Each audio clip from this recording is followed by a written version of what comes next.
I suppose I'm very blessed that I have a very positive nature. Just that's me. I will always look for the silver lining, and that, I think I was born with. So that was real pure luck.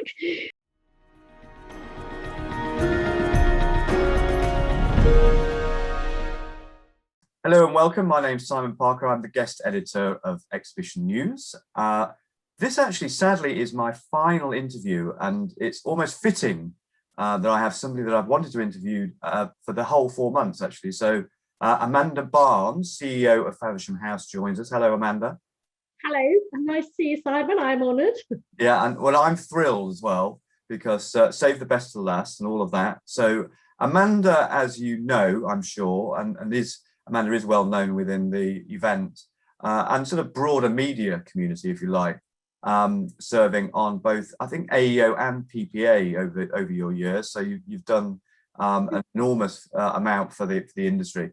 But the business that you run is well known. Although, can you just broadly go through, a little bit of its, what it does, and just for people that don't know? So just a little overview, if you like. So Faversham House operates in 3 main sectors, which are the utilities, sustainability and visual communication sectors. And we started life as a publishing company, and it was founded by my dad and a partner way back over 60 years ago. Well, actually 60 years. I think it's our 60th anniversary this year, and we're going to have the party next year. Congratulations. Thank you. And we started doing live events back in the 70s. And have really embraced digital back in the 90s. We were quite early into that. We have a digital only product brand, which is Edie, our sustainability brand. And we've been doing exhibitions for many years. We've been doing media, print and digital, and we do pretty well everything across the whole sphere of media. Okay. So this, all this talk of omni-channel and hybrid and everything else you've been doing for years, yeah? Yeah, I suppose we have. And actually, it was really about probably 5 years ago when we really moved everything from a sort of channel to an audience base. And that's what we've been doing for quite some time. Well, it's probably a bit longer now. And so the audience has always been how we focused ourselves. And that's stood us in really good stead, actually. Yeah. And the sectors that you talked about, so sustainability, utilities, visual comms, yeah? Yeah. Did you purposely get into those sectors, or did they sort of emerge from the business? How did it happen? I think it was a bit of both, really. So we did a management buyout back in 2010, and at the same time as doing the buyout, I'd actually gone over to RBI to talk about paper and how you use recycled paper, because we'd had some experience of printing on recycled paper. And as I was standing in the lift on my way out, I said, if you ever want to sell Utility Week, I'd love to buy it. Just a sort of offhand comment. And they came back and said, yeah, all right. Yeah, okay, please, would you like it? And so I was in the middle of doing this buyout and doing an acquisition at the same time. So it was a fun period. So that one we actually bought, and Utility Week joined a stable of other brands that we had in that whole utilities and sustainability market. So it became a big focus for us. Then on Edie, our sustainability brand, we launched that from scratch back in 1998, and that was a digital only product from the very beginning. So it's never had a magazine, a print iteration. Yeah. So we've got a combination of acquisition and organic. Okay, and then the sort of principles that drive those 3 markets, then, they're all quite content rich. And in a way, that's when I think of, rightly or wrongly, when I think of Faversham, I think of, sort of content brands, editorial brand largely. Is that the kind of focus of, is that the nucleus, if you like, of those broader, sort of communities? It certainly is. I think the content has always been at the centre of what we've done, and everything radiates from there. So the audience, we look very carefully at what we're providing and how we're providing it. And content drives everything, and it drives our exhibitions, our events, our digital publishing side, and more our data side as well. So yeah, content rich. We produce a lot of our own content, as well as user generated and sponsor generated content. So that's where our focus has been. And why do you, how do you get good at that? How do you think that you are, sort of class leading, as you obviously are within those sectors? Is it about hiring, just great, sort of editorial people, or is it more than that? I think you have to have a commitment to it, a real passion for it at a senior level. It has to permeate what you do. Yeah. And it's certainly about hiring fantastic people. And we've got amazing journalists. One of our journalists yesterday didn't come to our summer picnic because he said, I've got so many fantastic original stories on the go, and I'm going on holiday on Friday night, and I just want to get them done. And that passion for being there at the center of their industries. And we do a lot of campaigning, and we really are very embedded. So yeah. I think you have to be truly embedded in the industries. Yeah, and it's funny, isn't it? Because in a way, the business has gone around full circle. Because I remember, sort of back in the day, having 3 or 4 magazines within our sectors, and then thinking, well, actually, we're not making any money out of these magazines. We're just going to go events first, and then went hell for leather on events. And now it seems to be coming back, and you hear all the rhetoric from the big organisers. It's about depth and community, and obviously that plays into your hands in a way. Yes, we were deeply unfashionable for quite some time. So I sat there looking at the multiples that were being paid for exhibition-only companies, and I was thinking, oh my God, I missed a trick here. And I thought, no, I'm just going to stick to what we feel we are good at and we want to do. And it has been it's been quite a journey since we did our buyout in 2010, and then we bought out our private equity in 2014. And it is about those communities. And certainly over the last year, that stood us in really good stead. So being very close to them. And out of that, you get all the ideas for what they need and how to service what they need. And after that, hopefully make money. So yeah, it's like anything, the longer you wait, it comes back into fashion anyway. So you've got that cycle now. So yeah, that's lovely, isn't it? so now, obviously it's been a pretty horrific period, for the industry generally. How have you sort of repositioned the business to how have you adapted and changed, we say? Well, like everybody, digital has played an enormous part. And I suppose in some ways we've just continued doing what we do well. So huge amounts of content, lots of niche content as well, that we serve smaller pockets within our broader industries. We experimented, we basically, when it all hit, we sort of carved the board in two. So myself and our FD at the time basically sorted out the rubbish and all the contracts and all the difficulties and the bank, etc. And then the other half of the board, their remit was to go out and see the opportunities and exploit them. And so having that focus on looking at it as a positive rather than negative has been really, really good. And it's enabled us to try lots and lots of things, lots of which have failed miserably, other things which have been wildly successful, and a lot in the middle. So, I can't claim that we've got it right completely, but we've certainly managed to, basically end up with the same revenues we had prior year. We were just at our year end, and pretty well all our big events got wiped out in the last 2 months of our year end. So, and turned a profit this year. So that for us has been really important. That's an amazing performance. I don't think there are many businesses that could probably boast the same. Do you see that the business will change going forward, and do you feel, is it now opportunity and growth mode, or how do you see things? Yeah, very much opportunity and growth mode. I think it would have been naive to say that the business wasn't changing all the time anyway. Because it was, you can't stand still in this business. Even, the days when you could put on an exhibition and leave the branding and the logos and the messaging the same, you're completely reinventing everything as you go along all the time. It's a total cycle of that. I think the changes are probably more deep rooted, and we've moved into subscriptions and more audience focused revenues a few years ago. So we're probably going through our third year of renewals, for instance, on Utility Week. And that's proving to be a very robust business model for us. Yeah. So we're focusing, I suppose our focus is not so much as, it's more around the data and what we do with the data and the analytics and the products that are coming out of that, the forecasting, the trends, etc. So that's a big focus.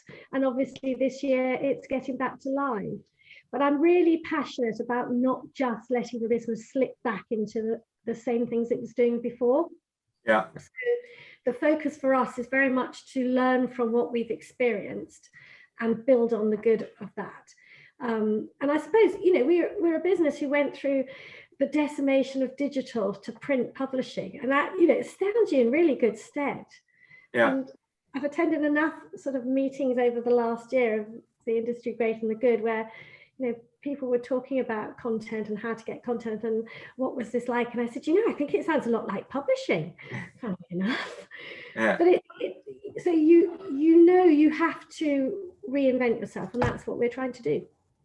And then, so you're applying those lessons that happened, so that, the burning platform that was publishing that then became digital business. And I'm intrigued to hear about so the subscription revenue. So you're seeing increased subscription revenues and increased numbers of subscribers. That's, that's amazing.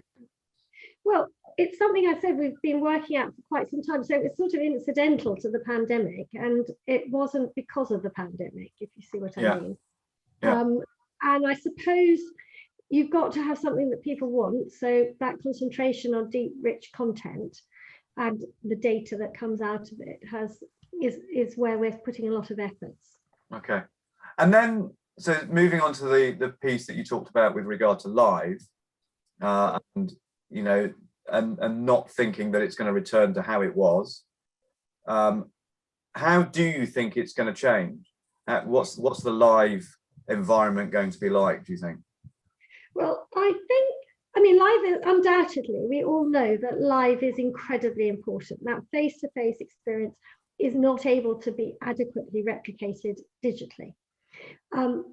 However, I think that we have a window of opportunity now that we need to grasp as an industry, and in two ways. Partly because I think because the dislocation that's happened means that our audiences are much more open to change. They might not like it, because not many of our exhibitors have liked the last year, especially those where we have a show which is very transactional, because they can't sell anything.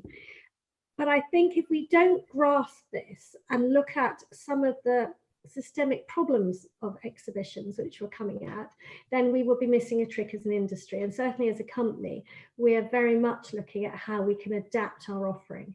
And I think that comes around the fact that exhibitors, especially the bigger, more sophisticated ones, are looking more and more at ROI and everything that's measurable. And of course, last year has been very measurable. Yeah. And I think that if as an exhibition business, if we're only getting about a third of what the exhibitors spend to come to a show, then we're being the ones who are blamed for the ROI, and yet we're only getting a small amount of the revenue. So I think changing how we do shows and what we give exhibitors is a really important part of the jigsaw.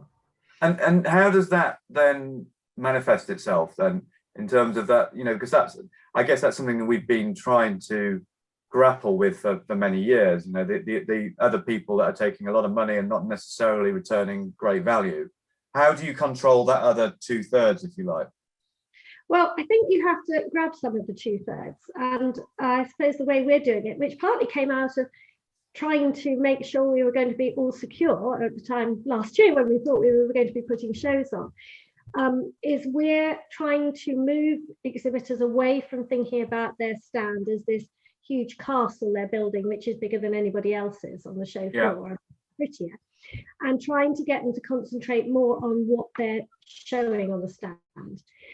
So less about the stand build. So we're taking away some of that stand build from them and going to a much more standardized system. Now, obviously, people like Easy Fairs have been doing this for a long time. And I suppose, trying to do this at scale for us, where we have some very large exhibitors, and persuading them that they want to spend less money. Now, obviously, at the moment, they do want to spend less money. So this is falling on very productive ears. So that's one part. So changing really the emphasis on the show floor. The other part for us, which is more important, I think, is that data part.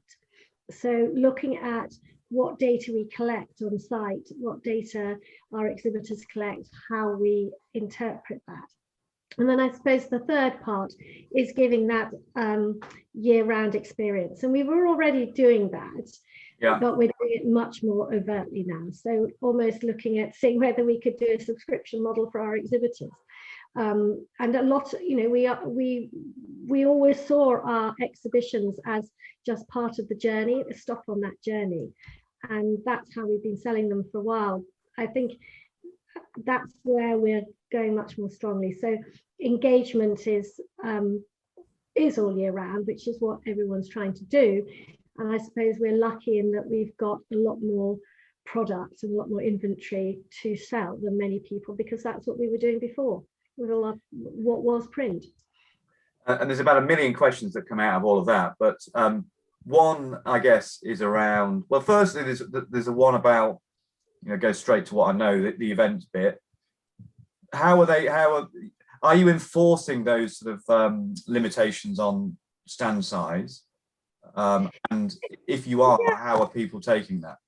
Not on the size of the stand, more how it's built. Okay.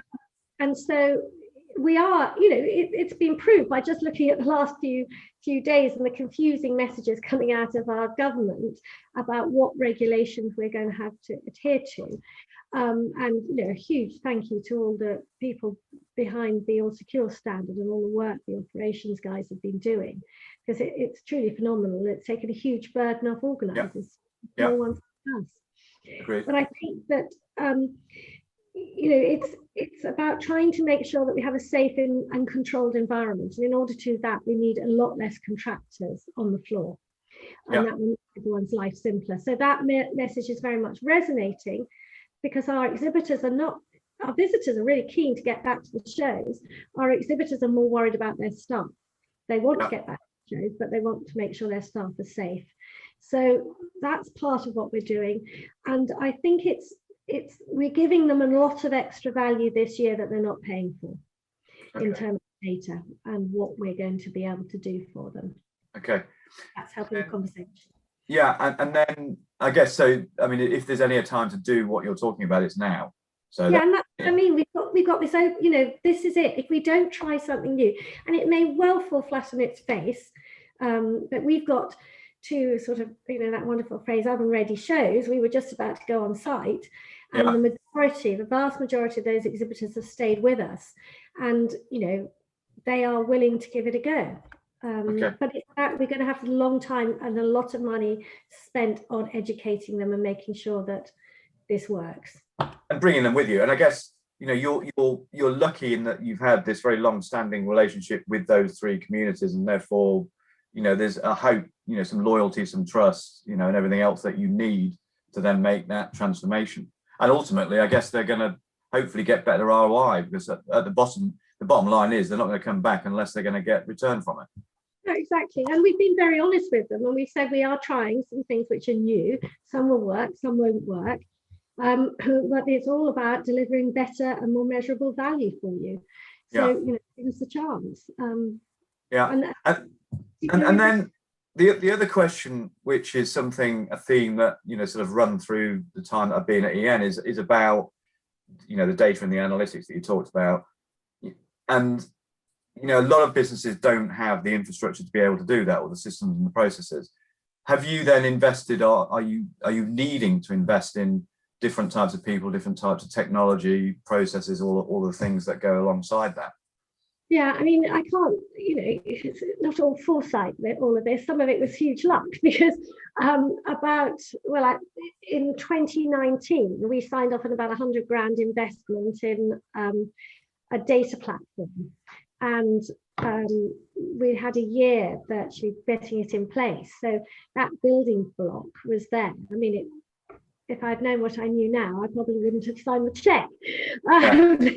Done with the money, but it has actually been a fantastic investment, and so we're spending a lot of time and energy on process, really boring stuff, which I find quite satisfying because it's a bit like spreadsheets. You can do it. It just does it. It's good. It's logical. So process, investment in the platforms, and just boring stuff like making sure all our data is categorized in the same way. Because unless you have all of those building blocks, you then can't do the fun and sophisticated bits. So we're on a journey and we're not quite there. We're probably about, I'd say, 60% of the way there. Yeah.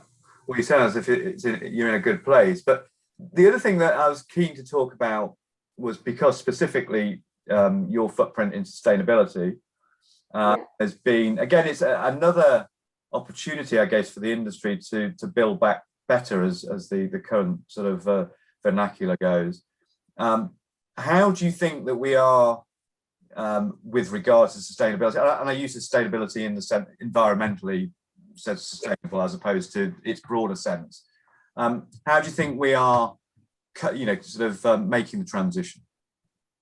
I think there is a lot of will to do it, and that's the important thing. I mean, you've got a lot of the big guys who've been doing some fantastic work on making their exhibitions more sustainable. It's a hard slog and it's little steps a lot of the time. And I think because, again, this is a huge step change and it's happened at this time, I think we'll get there. And, again, part of what we're doing with our shows fits into that message of sustainability to try and reduce enormous waste that shows do. And but I reckon that there is a big will to make the changes, and there's enough people talking about it now, and there's much more reception.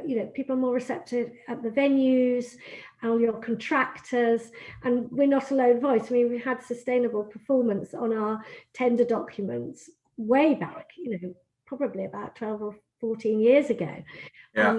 Quite difficult you have to educate people about what you were talking about. And as a company ourselves, we're not perfect. We've got a long way to go.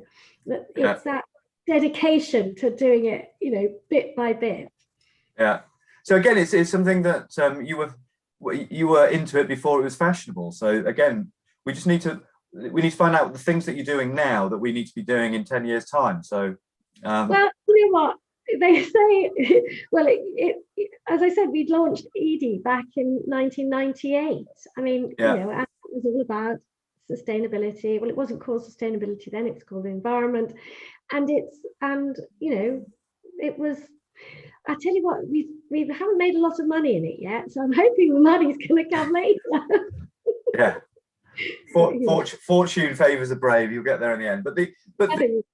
The three sectors that we've talked about, then, do you see that? I mean, do you want to just get deeper into those? I mean, I'm just thinking about the kind of longer term growth plan, or would you add, a fourth leg to the stool, or whatever you want to call it?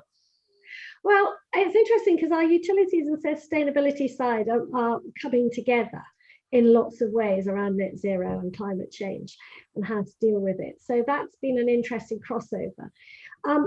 In all honesty, we're a relatively small company with a relatively small senior management team. And there are so many opportunities still in those markets that we want to exploit that I wouldn't want to go outside of that. And it was a really conscious decision.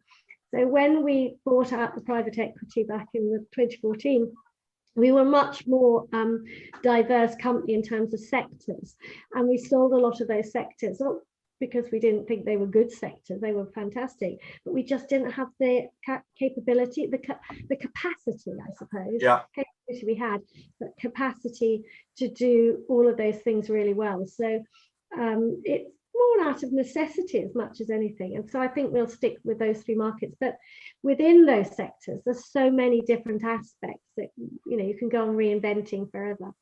Yeah. And to finish, I'd just like to delve into a little bit about Amanda in terms of what kind of keeps you sort of fired up, because every time I see you, you always seem to have a very cheery disposition. You seem very positive about life and the business. What kind of keeps you fired up and motivated and gets you out of bed in the morning and all of those things? I think I'm very bloody minded. That helps. It certainly helped the last year. I suppose I'm very blessed that I have a very positive nature. Just that's me. I will always look for the silver lining, and that I think I was born with. So that was real pure luck. And I reckon that. I suppose what's kept me going over the last year is I go for a 6-kilometre walk every morning in the woods and the fields behind my house. That's kept me sane, frankly. It kept me from my computer for a few minutes, though probably not my phone. And I think what keeps me going as well is the enormous passion and dedication and hard work of all my colleagues at Faversham House. I mean, I have been really humbled by how much people care, and I think that the responsibility is huge, but so is the reward in that. And I think it's been a challenging, traumatic, and completely energizing year. And so I'm passionate about the industries we're in, and I love the change. Actually, I think it's times. I mean, there are times when I go, oh, for God's sake, how can I keep doing this? Do I really want to put myself through this torture? And I think, no, come on, Amanda, just dust yourself down and get on with it. It's far worse. We're just so lucky to be operating in such a fantastic industry. And I think at this time when there's so much of interest and so much opportunity around. Yeah, here. So it served you well, and as I anticipated, it's been an absolute delight. For me, it's been a fitting end to what, as I said, I've really enjoyed the 4 months of meeting lots of exciting people, and I'm glad to have spent some time with you, Amanda, and it's been a really enlightening conversation that I've thoroughly enjoyed. I hope it hasn't been too traumatic for you.